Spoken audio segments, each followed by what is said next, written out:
শুনলেন, মানুষজন বিভিন্ন কথাবার্তা বললেন, মূলত কি কি অভিযোগগুলো পেলেন?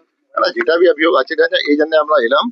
আমি এখানে আজকে পূর্ব মিদনাপুরে যেটা আছি জেলা শাসক সঙ্গে যেখানে যেখানে নিয়ে যাচ্ছেন আমি যাচ্ছি। যেখানে আগে সন্ত্রাস হয়েছিল या কিছু মারপিট হয়েছিল या ভয় দেখানো হয়েছিল ওসব এলাকাতে আমরা যাচ্ছি। 3-4টা ব্লক কভার করবো, 3-4টা অ্যাসেম্বলি সিট কভার করবো। পাবলিককে আমরা আশ্বাস দিচ্ছি কোনো ইন্টারপ্রিটেশন কোনো ভাইলেন্স আমরা অ্যালাউ করবো না। যে আগে কেস হয়েছিল ওসব অ্যাকশন হবে। এন্ড যেটা আছে এখানে রেসপন্সিবিলিটি ওসি রেসপন্সিবিলিটি আছে দেখার জন্য কি কোনো সন্ত্রাস হবে না, কিছু হবে না। এখানে যথেষ্ট ফোর্স আছে। और यदि मॉप अप करते हुए আমরা করব, কিন্তু আমাদের free fair peaceful interpretation free threat free election আমরা করাবোই এখানে। স্যার, বাসিন্দারা মূলত কি অভিযোগগুলো আপনার কাছে রাখলেন? দেখুন বাসিন্দা যেটা আছে আমি আগে গ্রামে গেছিলাম, এই গ্রামে তো আমরা পোলিং স্টেশন দেখতে এলাম।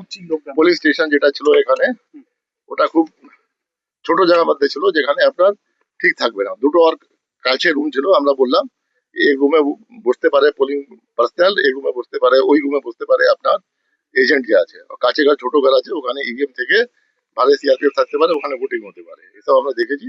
এসডিও চিন্তা ভাবনা করবেন, ডিএম চিন্তা ভাবনা করবেন। যে আগে গ্রামে গেছিলাম এটা বলেছিল 2021 পরে মারপিট হয়েছে, এটা হয়েছে, ভয় দেখানো হয়েছে, চুরি ডাকাতি হয়েছে, সব বাড়ি থেকে জিনিস নিয়ে গেছে, এটা শুনলাম আমরা। যে আমাকে পুলিশ বলছে অনেক কেস আগে হয়েছে। নিশ্চয়ই যদি যেটা প্রয়োজন হবে হবে, যেটা প্রয়োজন হবে সব হবে, যেরকম ওষুধ লাগবে ওরকম দেওয়া হবে। স্যার, নাগরিকদের উদ্দেশ্যে কি বার্তা দেবেন পূর্ব মেদিনীপুর জেলাবাসীর উদ্দেশ্যে? দেখুন আমি তো পূর্ব মিদনাপুর আসার আগে কলকাতা সাউথ নর্থে মিটিং করলাম, এখন পূর্ব মিদনাপুর মিটিং আরম্ভ করেছি। যেটা আছে শুধু পূর্ব মিদনাপুর নেই, গোটা পশ্চিমবঙ্গে যেটা আছে একদম ফ্রি ফায়ার পিসফুল ইলেকশন আমরা করাবোই। আমরা এটা নিয়েছি, সংকল্প নিয়েছি। আমরা যেটা আছে গোটা এডমিনিস্ট্রেশন উপর থেকে নিচে যেটা আছে একজুট হয়ে ইলেকশন এটা ফ্রি ফায়ার করাবে।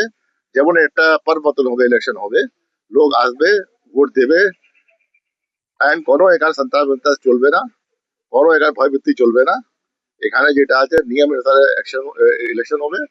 এন্ড যে অফিসার যে আছে কোনো গন্ডগোল পাওয়া যাবে অ্যাপ্রোপ্রিয়েট অ্যাকশন হবে। স্যার, বুথের মধ্যেও কি সিপিএফ এবারে থাকবেন? বুথের মধ্যে তো সিএপিএফ থাকে না। বুথের মধ্যে মিনিং কি আছে? যেখানে আপনার ভোটিং মেশিন থাকে ওখানে সিএপিএফ থাকতে পারে না।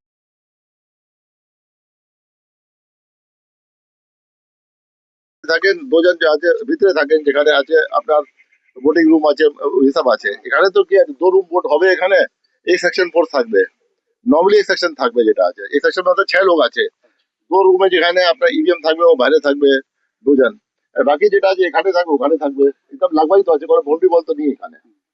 তো সিআরপিএফ অল পার্টি মিটিং হলো, সেখানে অপোজিশন পার্টিরা কি কিছু বলেছে? ওরা যেটা বললো যেটা আছে ওটা সব সুবিধা পোর্টাল নিয়ে নিয়ে ও সব লোকালি সলভ হয়ে যাবে। সব ডিএম যেটা আছে সলভ করবেন, এসপি সলভ করবেন। এন্ড বাকি যেটা আছে যে উনি লিস্ট দেবেন ডিএম কে এসপি কে, এটা সব নির্দেশ আছে আমাদেরকে, সব দেখবেন। ডিএম এসপি এটা ইনশোর করবেন এখানে যেটা আছে কি ফ্রি ফেয়ার পিসফুল ইলেকশন হবে। এন্ড যত আপনার ওসি আছে সমাজে everybody will bound to insure that. সব ডেপুটেশন আছে ইসিআই আন্ডার। কোনো যে আছে ইচ্ছা মতন কাজ হবে না, লাগাম ছাড়া কাজ হবে না। যেটা আছে অ্যাজ পার রুল হবে, রুল